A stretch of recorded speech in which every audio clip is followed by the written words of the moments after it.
Bonjour et bienvenue sur la chaîne Citoyen Lucide. Nous sommes aujourd'hui dimanche le 2 mai. Alors aujourd'hui, ça va être un petit peu particulier. Ce que je vais faire, comme d'habitude, c'est que je vais ici vous parler d'un article que j'ai vu passer dans le journal. Alors, ce qui va être différent des autres fois, c'est que nous allons aujourd'hui avoir un invité spécial.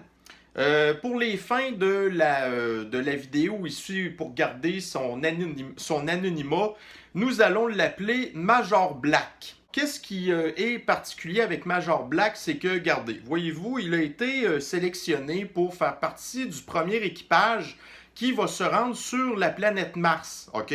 Depuis, environ, il m'a dit 500 jours qu'il avait été enfermé dans une espèce de complexe particulier pour l'habituer au confinement et toutes les conditions de vie qu'il va avoir sur la planète Mars, en fait. Il a été aussi isolé de toutes les affaires qui se passaient, dans le fond, là, dans les nouvelles et de ce que l'on vit présentement. Depuis quelques heures, en fait, il est sorti. On lui a donné à peu près les grandes lignes de qu'est-ce qu'on est en train de vivre présentement. Donc, il est au courant qu'on est dans une espèce de situation de pandémie mondiale, là, mais puis il y a eu les grandes lignes à peu près de qu'est-ce que c'était, entre autres, là, la fameuse Sniffles, OK? Il y a eu quelques petites données sans plus, fait que, tu sais, on peut dire qu'il ne connaît pas grand-chose, là. Alors, ce qui va être intéressant, c'est que, regardez, donc lui, c'est une espèce de scientifique. Donc, à la base, il est major pour l'armée américaine, pour l'armée de l'air, en fait, là, la US Air Force. Et il a aussi ses licences de pilote. Alors, ça va être très intéressant d'avoir aujourd'hui son avis à lui de personne qui est vraiment, pour ainsi dire, déconnectée de la réalité. On va lui montrer cet article-là qui nous donne un petit peu son impression et ses avis qu'on pourrait considérer comme étant scientifiques, OK? Parce qu'à la base, c'est ça. Donc, c'est un major dans la US Air Force, mais aussi à la base, lui, ça se trouve être un médecin pour la US Air Force, OK? Alors, ce qu'on va faire, c'est que je vais tout simplement laisser la parole maintenant à Major Black qui va nous lire l'article, nous donner ses impressions, et je vous reviens tout de suite. Alors, Major Black, c'est à vous la parole.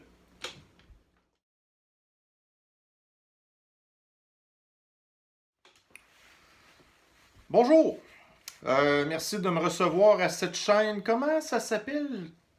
Citoyen Lucide. OK, donc on m'a demandé aujourd'hui de lire un article et de donner mon avis sur la situation actuelle. Donc, on vous a dit un petit peu tantôt, moi je suis pas au courant de grand-chose. Alors, j'ai passé les 500 dernières journées isolé dans un complexe là, pour me préparer à la mission sur Mars. Et bien entendu, c'est ça, j'avais aussi comme instruction de ne pas être très très au courant, connecté avec qu'est-ce qui se passait à l'extérieur pour éviter de contaminer ma mission. Donc, on m'a demandé de lire un article qui a été écrit par le Journal de Montréal qui est paru samedi le 1er mai. Ça s'intitule « Une ado hospitalisée plusieurs jours en raison de la COVID-19 ». De ce que j'ai compris, vous êtes dans une espèce de pandémie là, avec un virus qui de ce qu'on comprend, s'apparente un petit peu à la grippe, mais il semblerait que vous ayez maintenant que vous soyez en train de vivre des espèces là, de un protocole sanitaire pas mal à l'échelle de la planète, de ce que je comprends. Un père qui a vu sa fille de 15 ans être hospitalisée pendant des jours à cause de complications liées à la COVID-19 sert un avertissement aux jeunes qui pourraient se croire invincibles face au virus. Ce qu'on m'a dit, c'est que majoritairement, il semblerait que c'est un coronavirus qui affecte beaucoup les personnes âgées, principalement en fin de vie, qui ont ce qu'on appelle des comorbidités, donc qui ont déjà d'autres maladies. Et qui pouvait arriver dans certaines circonstances, effectivement, qu'il y a des jeunes qui puissent être affectés. Alors, de ce que je comprends, c'est peut-être un petit peu plus grave que ce qu'on m'avait expliqué au départ. Là, une jeune de 15 ans, c'est pas banal. La majorité des jeunes sont en quelque sorte invincibles face au virus. Bon, alors tout le monde a déjà été jeune et bien sûr, on est un petit peu moins peureux quand on est jeune. La seule chose, c'est qu'on ne sait jamais qui va être réellement malade. C'est un petit peu la raison d'être d'un virus, là. On ne sait jamais quand est-ce qu'il va l'attraper, hein. On ne peut pas prédire sur qui ça va tomber, mais ça peut être n'importe qui, lance un père de famille.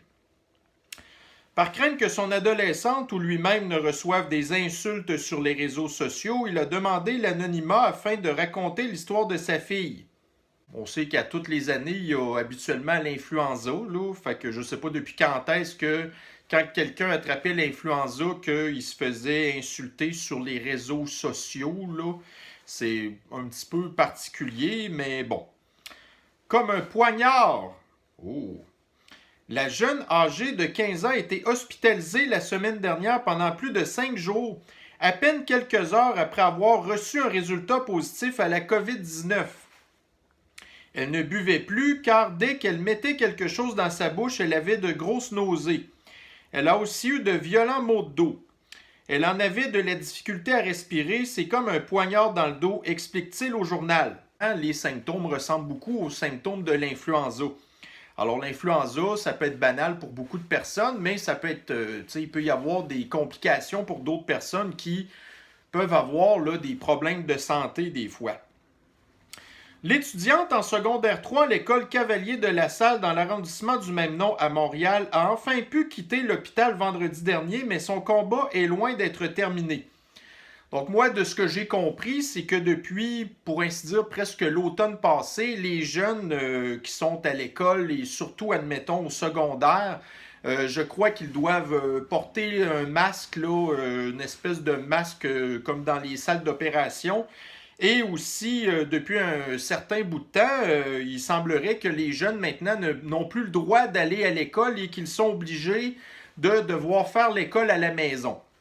De ce que j'ai compris aussi, il semblerait que les jeunes peuvent faire un petit peu de ce qu'ils appellent du présentiel, là, c'est-à-dire donc d'aller à l'école parce que, bon, être toujours à la maison, je vous dirais que franchement, c'est pas fait pour tout le monde d'être confiné. Hein? Alors moi, quand que j'ai eu mon entrevue pour pouvoir faire ma mission d'isolement, si on peut dire, d'être donc enfermé pendant 500 jours dans un petit complexe là, qui est pas vraiment plus grand que la pièce ici, pour ainsi dire. Écoutez, il a fallu que je passe des tests psychologiques, psychométriques qu'on appelle. Alors, si c'était avéré que j'avais été inapte à pouvoir rester isolé pendant des longues périodes, eh bien, on n'aurait pas retenu ma candidature. Mais là, on est presque 8 milliards d'humains sur Terre. Alors, c'est évidemment pas tout le monde qui est vraiment fait non plus pour être isolé de tout le monde. Okay? Moi, déjà en partant, j'ai certaines tendances antisociales. Donc, je suis capable de travailler en équipe, mais quand que je vais aller sur Mars, on va être un équipage de 3 personnes, pas plus que ça. Alors, écoutez, c'est vraiment pas fait pour tout le monde. Donc, je comprends qu'effectivement, surtout les jeunes qui ont besoin d'avoir des contacts sociaux avec leurs amis, que ça va faciliter aussi leur apprentissage à l'école de pouvoir avoir des contacts avec leurs professeurs et ainsi de suite. Et ça facilite aussi beaucoup si, admettons, il y a des questions. Ben, en tout cas, donc je pense que c'était comme très important de retourner les enfants le plus rapidement à l'école. Dès qu'elle se lève et s'active un peu, elle se recouche après puisqu'elle souffre. Bon, alors au même titre que quand vous avez une influenza qui est quand même assez grave, eh bien effectivement, vous avez toutes sortes de courbatures. Elle n'a toujours pas retrouvé l'odorat ni le goût. Alors effectivement, on m'a expliqué le principe d'anosmie. Elle est sur la bonne voie, mais ses douleurs sont encore problématiques, dit-il. Le père a également contracté le virus, un variant probablement britannique, et il s'est placé en isolement avec son adolescente au moins jusqu'à la mi-mai. Bon, alors de ce que j'ai compris, regardez, la COVID-19 est un coronavirus et effectivement, en fonction des endroits où ce qu'il est sur la planète, en fait, eh bien, c'est certain qu'il va y avoir certaines souches qui sont différentes d'un endroit à l'autre. Alors que le virus, il vient là du Royaume-Uni, puis que ça arrive ici, ça ne change pas grand-chose. Un coronavirus, c'est un coronavirus. Par contre, il semblerait que par rapport à la souche du printemps de l'année passée, eh bien, il semblerait que maintenant, vous ayez là une espèce de forme qui... donc, c'est bien sûr qu'un virus, ça se transforme avec le temps. Ce qui serait intéressant de savoir aussi, c'est la façon qu'ils l'ont attrapé. Alors, de ce que je comprends avec votre protocole sanitaire, il semblerait que, apparemment, selon ce que certains scientifiques disent, eh bien, ce serait ultra efficace pour empêcher de l'attraper. Alors, si je regarde que cette jeune-là qui ne peut pas aller à l'école régulièrement, qui doit normalement porter un masque quand elle est à l'école et que c'est supposé la protéger, donc là, de ce qu'on peut comprendre, c'est que c'est peut-être ordinaire. Et aussi, quand, admettons, elle va à l'école, donc de quelle façon qu'elle y va? Est-ce qu'elle y va en utilisant un autobus scolaire? Est-ce qu'elle y va en prenant le transport en commun? Parce qu'on sait que ça, pendant la période de temps où elle est enfermée là-dedans, c'est quand même des lieux clos. Et un des pires endroits, en fait, ce serait, à mon avis, là, le transport en commun. Alors, bien sûr, il y a toutes sortes de monde là-dedans. Et quant à ce monsieur-là, je ne sais pas non plus dans quel domaine il travaille, mais c'est peut-être lui aussi qui l'a attrapé en ayant des contacts avec d'autres employés. Mais encore là, on ne sait pas non plus. Il est supposé avoir un protocole en vigueur qui, selon les autorités, est ultra efficace. Mes symptômes sont légers. J'ai de la toux et un petit mal de gorge. J'ai des douleurs dans le dos, mais jamais aussi intenses que ma fille. Donc, je ne me plains pas, raconte-t-il en riant. Donc, monsieur a encore là ce qui pourrait s'apparenter à des symptômes d'influenza qui sont assez bénins. Le plus difficile pour lui a été de voir son adolescente souffrir autant alors qu'elle était hospitalisée. Ça me faisait mal de la voir dans cet état. Ça me fendait le cœur, rapporte-t-il. C'est une autre chose. Il ne faut pas oublier qu'on peut donner le virus à quelqu'un à la maison qui risque de souffrir des symptômes et qui peut même en mourir. Ajoute l'homme âgé de 48 ans. Liberté de choisir. Ce dernier s'explique mal pourquoi les écoles secondaires ont rouvert en obligeant la présence des élèves. Bon, alors j'ai expliqué un petit peu tantôt que l'isolement à très long terme, c'est vraiment pas fait pour tout le monde.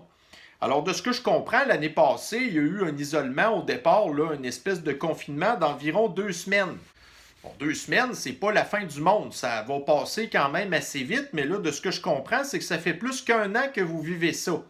Et pour avoir été moi-même un adolescent dans mon plus jeune temps, eh bien, je ne crois pas que j'aurais vraiment été très, très bon d'avoir enduré de l'espèce de téléétude pendant des mois de temps sans être en mesure de pouvoir voir mes amis. Et comme je vous expliquais tantôt, qu'on m'empêche d'avoir tout contact social, pour ainsi dire. Même s'il est difficile de savoir précisément comment sa fille a été infectée, alors ça revient un petit peu à ce que je vous disais tantôt, il aurait aimé qu'elle puisse suivre ses cours en ligne, d'autant plus qu'elle est immunosupprimée.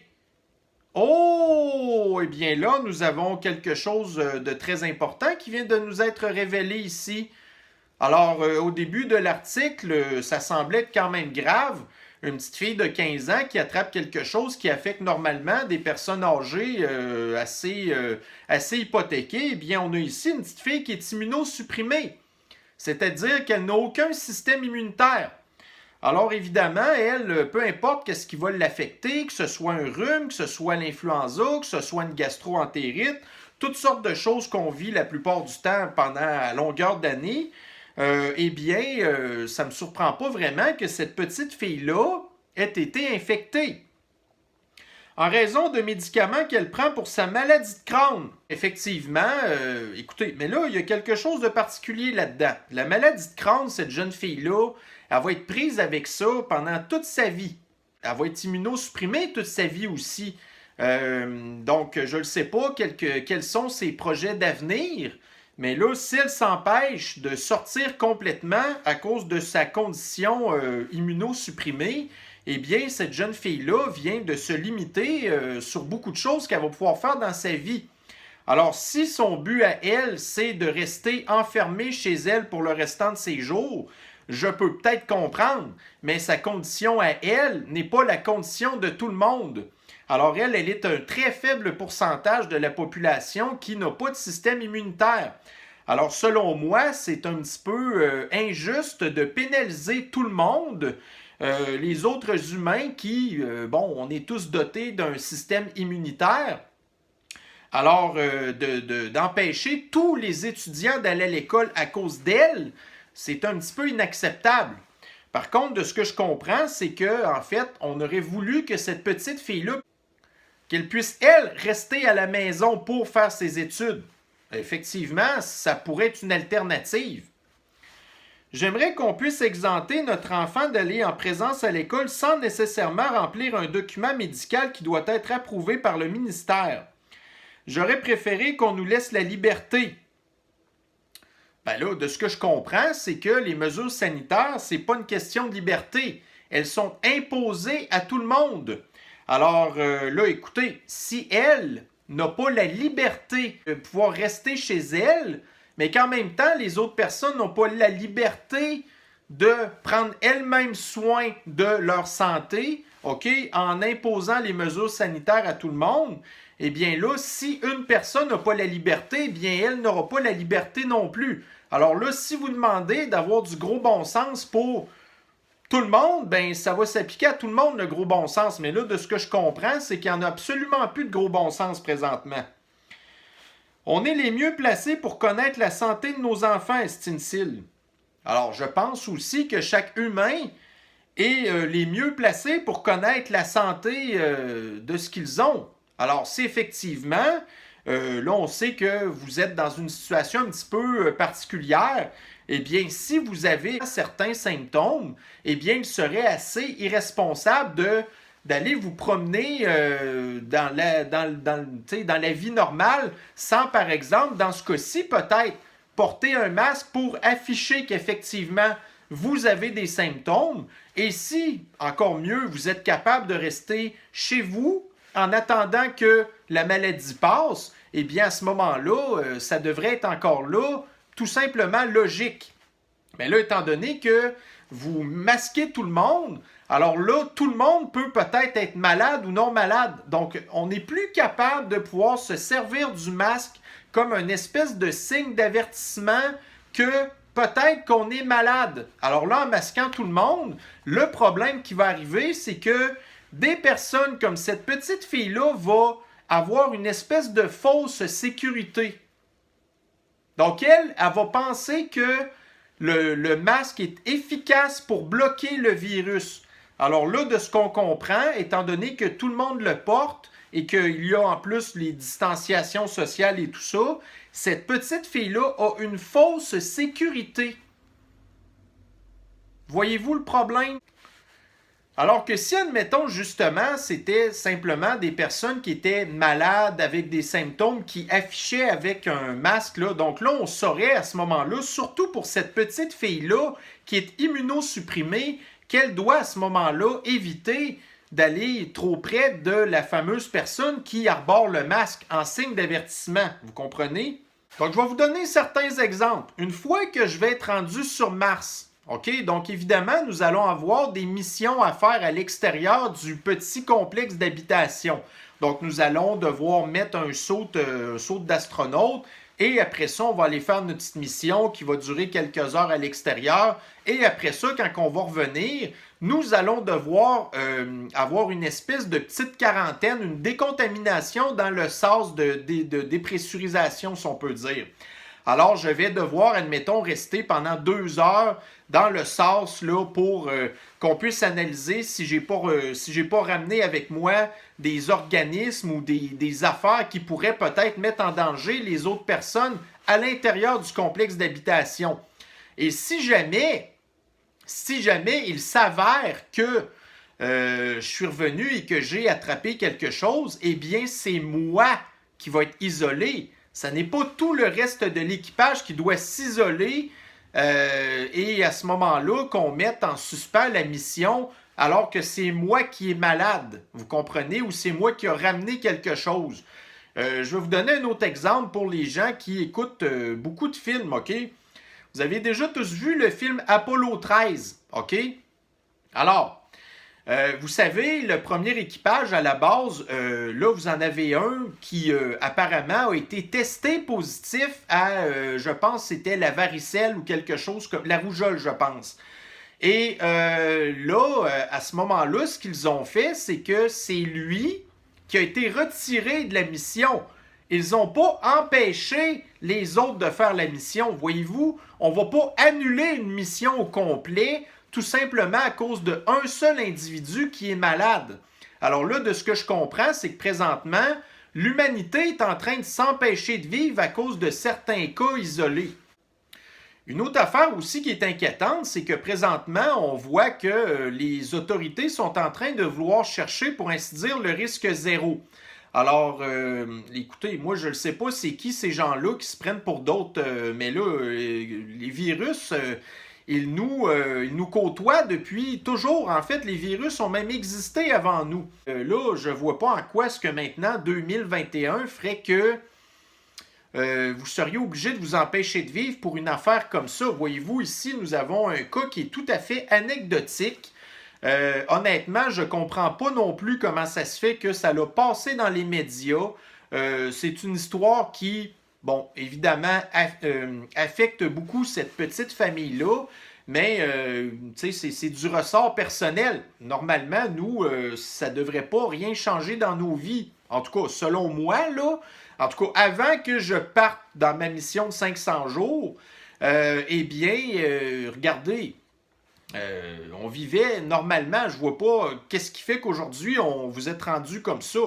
Et si vous cherchez le risque zéro, eh bien, sachez que si vous avez peur de ce virus-là, eh bien, je voudrais pas que vous soyez à ma place en tant qu'astronaute qui va s'en aller sur la mission sur Mars, que le voyage pour se rendre là-bas va durer des mois, qu'on n'a jamais fait ça, quitter l'orbite lunaire, puis des affaires comme ça, d'être aussi longtemps enfermé dans un petit vaisseau spatial. Après ça, il va falloir qu'on fasse l'atterrissage sur Mars. Après ça, il va falloir qu'on fasse notre mission sur Mars. Après ça, il va falloir décoller de Mars, de revenir, tout ça.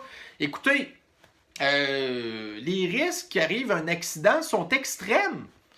Alors là, si les gens ne sont pas capables de vivre avec un virus tout à fait banal, eh bien, je pense que c'est inquiétant de voir quelles sont les avenues de l'humanité pour le futur.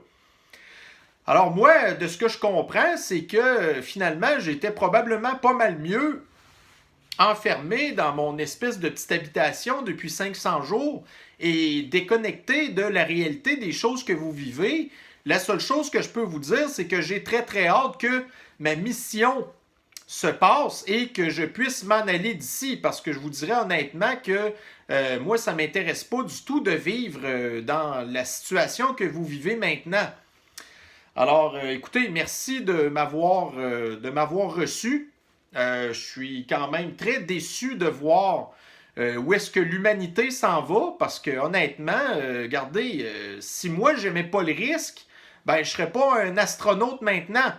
Alors, si vous n'aimez pas être des humains, avec la petite part de risque que ça peut représenter, eh bien, c'est très inquiétant. Et c'est très inquiétant de voir aussi que c'est une certaine catégorie de personnes qui sont trop heureux, qui malheureusement sont en train d'avoir aussi le contrôle sur le déroulement des activités humaines. Alors, merci de m'avoir reçu. Peut-être au plaisir de revenir pour une autre entrevue pour quelque chose qui, j'espérerais, sera plus rose la prochaine fois. Alors merci et bonne continuité à l'humanité. Bonne chance! Alors c'est ça, donc c'est ce que Major Black avait à nous dire sur ça. Alors ça fait un petit peu différent d'avoir toujours mon avis à moi personnel. Donc quand on se dit que effectivement, moi je suis là-dedans depuis, regardez, plus qu'un an, ça fait depuis le début que j'analyse la situation. Mais Major Black, lui, il était absolument au courant de rien du tout. Alors bref, j'espère que ça fait un petit peu différent d'habitude. Donc, mes chers citoyens lucides, eh bien, ça met fin à la capsule d'aujourd'hui. On se reprend sur une prochaine. Bye bye.